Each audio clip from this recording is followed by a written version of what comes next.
Hello, all, and welcome to yet another episode of the New Economy Fireside Chat series with me. I'm your host, Ashish Mehra. I'm the Chief Research Officer at Markets and Markets. And at M&M, we take great pride in transforming market intelligence into revenue impact for our clients. Most of the research that we do is on disruptive emerging technologies and futuristic trends, which would lead to significant shifts in your revenues in the coming decade or so. Through these new economy fireside chats, our objective really is to share actionable insights, growth opportunities. These could be emanating from disruptions in your ecosystem. And these are usually based on our client work or our own research. Now, our topic for today is a much abused name. It's digital transformation. And for that, I'm very pleased to welcome my guest, Shakib, who leads our technology practice. Thank you so much, Ashish. Thank you so much, Shakib. So, Shakib, at least in our conversations with clients, a lot of the technology, let's take the lens of a technology company, right? In our conversations with clients, especially technology, hardware or software companies, I think the big question they usually struggle with is there is so much opportunity when it comes to digital transformation use cases. Yeah. Where should they place bets? Where in terms of verticals, where in terms of use cases? And that's the area that I'd love to explore with you today. Is Sure. that okay? Pleasure, Ashish. Great. So why don't we kick it off with that very question, right? So, there are hundreds of digital transformation use cases from the lens of a technology player. Which ones, how does one go about prioritizing, and which ones do you think are the most promising end use industries? Let's start with that. I completely resonate and agree with you, Ashish. So, almost all enterprises globally are going through digital transformation, though in different stages and forms. For example, a global bank within a BFSI sector would be in advanced stages of, say, blockchain deployment, whereas, say, a spare parts manufacturing company would have recently, implemented the end-to-end supply chain visibility. In such a scenario, it becomes imperative for global technology vendors to decide which route to take and where to play, as you say. So, digital transformation solutions are not new. So hence there's a lot of competition as well. In such a scenario, it becomes very important that, which end use industries should we target, and within those end use industries, what are the use cases that should be focused around. So definitely, if we take the lens of a research framework and do a prioritization of the industries from the perspective of digital transformation. So let me take a 2x2 matrix where one axis is the market attractiveness, including total addressable market, growth rate, market fragmentation. I mean the share of the top 10 or top 15 players in that given end use industries, and the other lens or the other axis would be the need for digitalization. And of course, that can be broken down by what is the dependence of technologies of a particular industry or those use cases within that industry, and how are they relevant to a technology solution, or what's the role of IT solutions to enable those use cases. So if you take those two lenses, we'll see that healthcare and life sciences and transportation, logistics, and retail. These are the three most attractive industry verticals from digital transformation lens. Disruption created by, say, top 5 to 10 use cases within healthcare and life science industry would create more than $500 billion opportunity by 2025, growing at 26% CAGR in the next 2-3 years. Second most lucrative industry, I would say, as I mentioned, would be transportation and logistics, which offers close to $290 billion opportunity to the end customers, not the IT or the technology vendors, growing at a 25% CAGR. And interestingly, retail being the third one would be again close to that. Would be offering an opportunity very close to what is being offered by transportation and logistics, $285 billion in the next 2-3 years, growing at a 40% CAGR. A lot of disruption is happening around the retail side, and I'll talk about that when we go into the details. Now, main reason for the attractiveness is the amount of disruption these industries are going through due to emerging use cases. For instance, healthcare, there is an increasing adoption of remote patient monitoring. Within transportation and logistics, there is an uptick in the adoption of V2X, electric vehicle charging infrastructure, which is again a kind of, I would say, an example of distributed energy. And again, I mean, that's a different world altogether. But what I'm trying to convey is there is a distributed energy trend within the utilities industries, and that is impacting all these, and that is creating these emerging use cases such as electric vehicle charging infrastructure. HD maps would be another big use case within a transportation and logistics scenario. Retail industry again is expected to witness increased adoption of smart beacons for geo-marketing purpose, location-based marketing. Digital signage is a big thing these days, which is getting more and more intelligent. A lot of IT layer is being embedded inside the digital signages these days, and they are now being treated as a IoT node by the customers. Interactive kiosks, crowd monitoring, so on and so forth. So yeah, I mean, as far as the industries are concerned, I mean, in comparison to the 9, 10, 15, industries or sub industries which may have, I would say healthcare and life sciences, transportation and logistics, and retail would be the most lucrative for the technology vendors from the lens of digital transformation, just because of the disruption these industries are going to witness in the next 3 years, and that disruption is associated and related to the emerging use cases within these industry verticals. Well, thank you so much, Shakib, for that overview. In fact, one of the things I really like about the 2x2 is that it helps one make an apple to apple comparison, cutting across use cases from different end use industries, right? And that is sometimes important because you get focused on a particular end use and not knowing that there may be bigger opportunities, more lucrative opportunities elsewhere. So that's a good one. Why don't we dive a bit more, Shakib, on each of these top three that you mentioned? I think our audience would really benefit if you talk about, let's say, top 3 or 4 use cases in each of these. And why don't we start with healthcare and life sciences? Would also love to hear what makes them attractive in terms of dependence on technology, right? That would be very interesting. So, for example, if healthcare industry needs to be prioritized by the technology or the IT vendors, of course, important question that must be answered is which are the top use cases that should be targeted. Remote patient monitoring, as I mentioned, is the biggest use case that is demanding a lot of digital transformation. Apart from that, the other top 2, 3 would be telehealth, teleradiology, and next generation sequencing, which is more related to the life science part of the world. And these 3, 4 use cases are poised to offer an opportunity of $235 billion in the next 3 years to the healthcare customers, the customers of the IT companies, the technology or the digital transformation providers, their customers.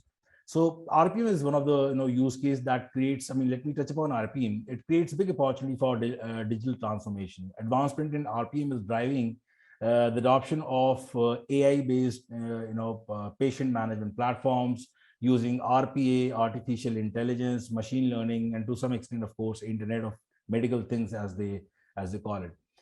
This is enabling medical staff to monitor patients' health and well-being remotely using medical devices such as monitoring equipment, terminals, wearable sensors, smartwatches, and so on and so forth. Now, such an environment is driving the need of next generation IT solutions, or in other words, it's driving the need for the customers to transform digitally. So it'll require a lot of edge computing solutions which can gather data from nodes and sensors to perform analytics, which can be accessed by doctors to monitor patients remotely. Now, in view of all this, customers would also require the core to edge network solution to improve the speed and accuracy of diagnosis with the help of, again, artificial intelligence, machine learning, and meet the modern healthcare expectations. At the same time, such new age IT solutions need to be integrated with the existing infrastructure. Now, some of the applications would have to be, modernized or transformed. Some of the applications must be taken to the cloud, migrated to the cloud, and data governance and security policy may have to be revised to ensure compliance in view of connected ecosystem. All of these create huge opportunities for technology vendors in the form of say cloud consulting, data management, next generation IT infrastructure, data backup and recovery, security policy assessment, and so on and so forth. So this was with regards to say remote patient monitoring. Now we have other use cases such as telemedicine within telehealth, I should say, and teleradiology. So these are the other couple of use cases which are again very big in itself, and they're growing at say double digit. Teleradiology is growing at a 23-24% CAGR in the next 2-3 years, and telehealth is like again a healthy 15%. So when it comes to say teleradiology, there is a high adoption of technologies such as again blockchain, 3D imaging, cloud-based solutions for static IT infrastructure. Now, again, these are creating opportunities for servers that can be used to pull information from radiology devices such as MRI, CT, X-ray scanners, and feed it to feed it for analysis and consumption. On-premise high-performance computing makes a lot of sense in such scenario, which can reduce latency and provide computation.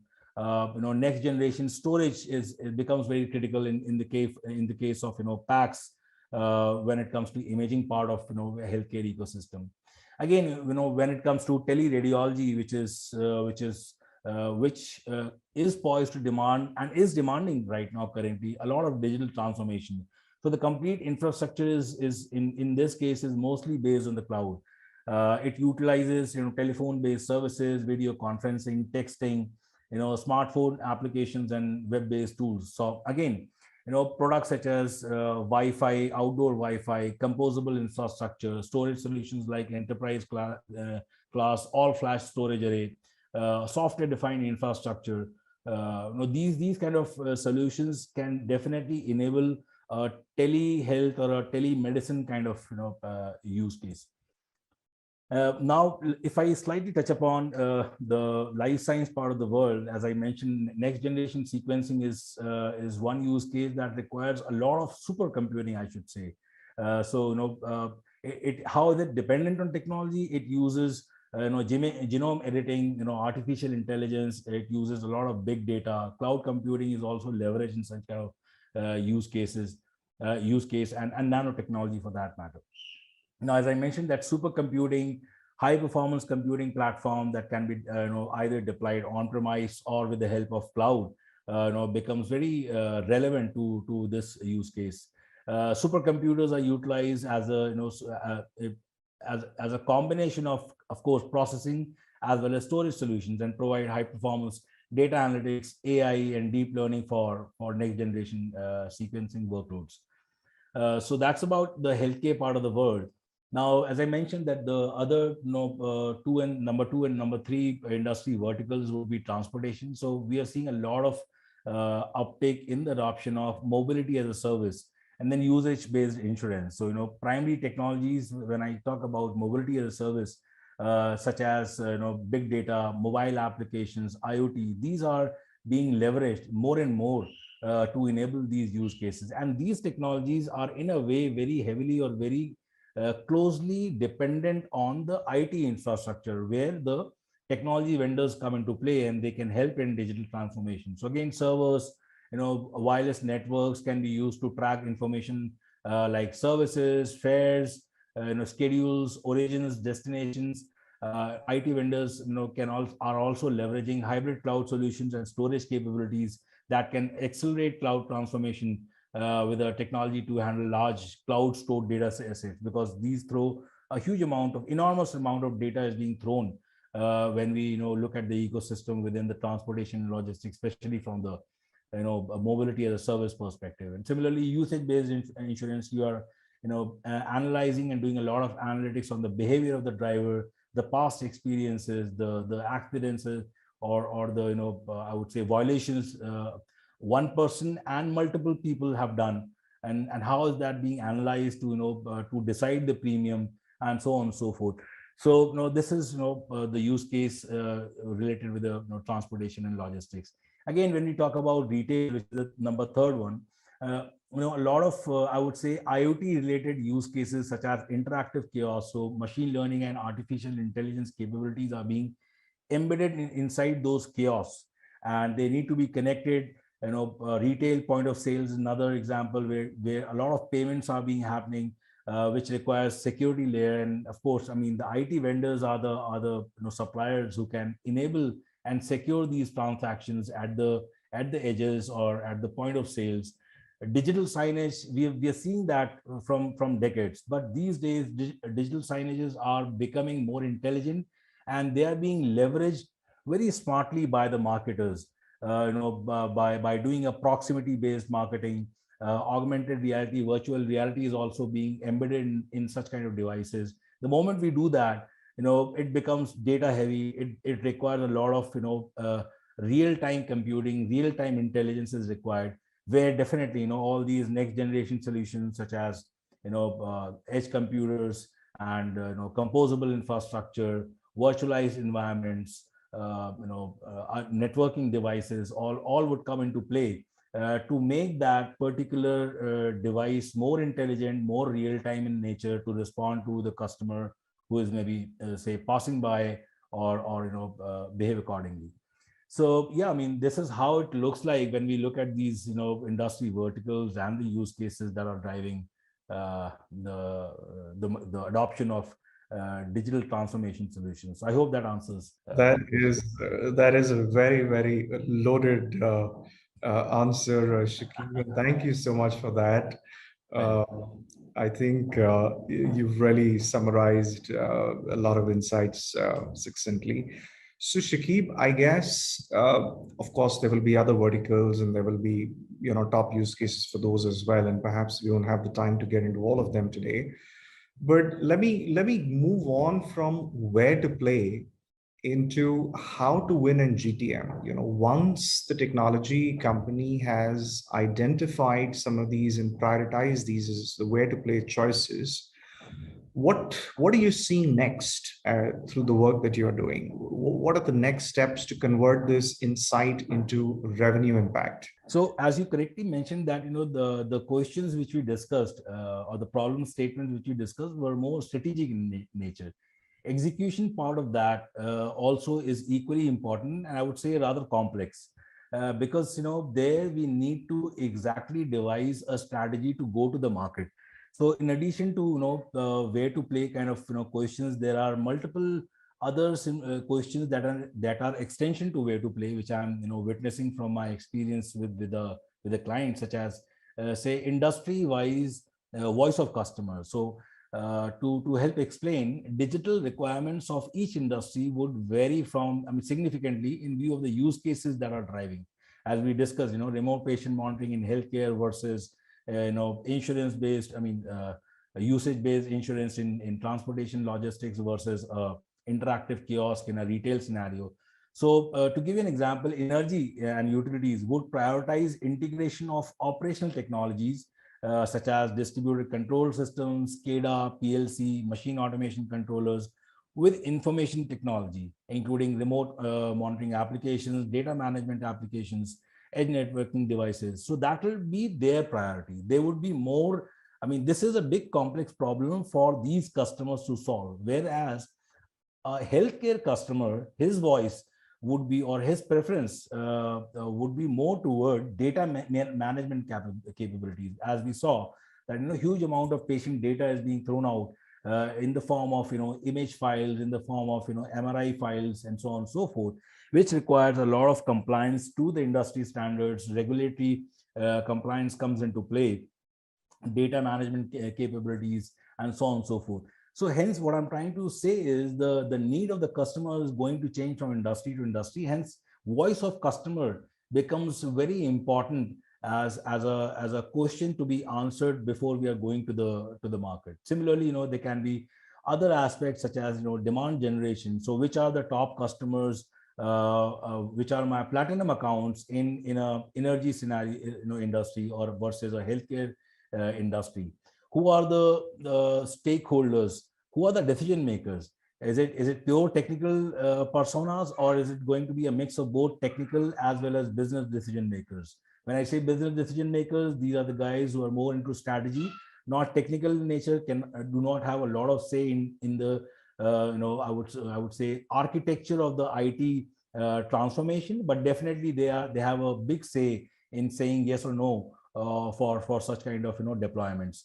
So which are those guys, and what are their roles and responsibilities? What are the use cases which is going to spark interest to them? How can we convince them that without highlighting the features of my IT solutions, we can convince them in a way that my solution, my IT layer is going to enable remote patient monitoring for you, is going to enable usage-based analytics or usage-based insurance for you, is going to enable distributed energy resource management in an energy scenario.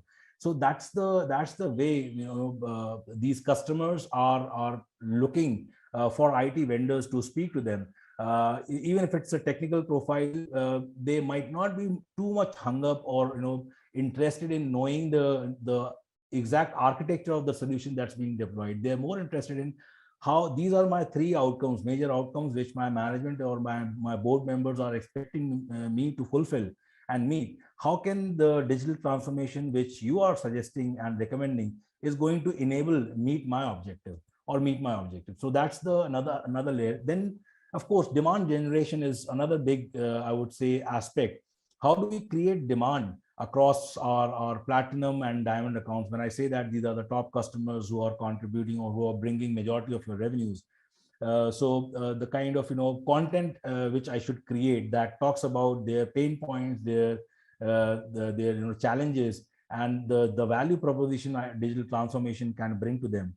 It can be in the form of white papers, it can be in the form of podcasts, it can be webinars, so on and so forth.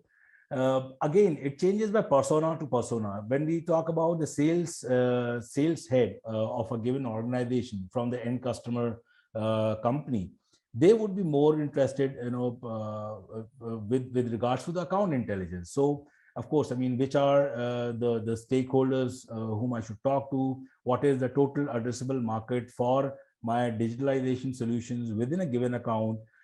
Which geographies should I choose to target my high priority accounts, so on and so forth. So these are the 4-5 I would say buckets that should definitely be touched upon before going to the market and effectively executing the strategy. That's lovely, Shakib. Thank you so much. I think almost all four of the things that you mentioned resonated very well with you.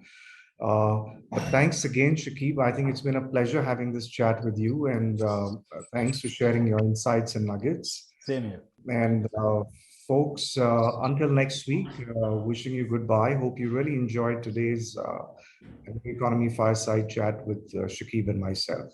Thank you. Thank you.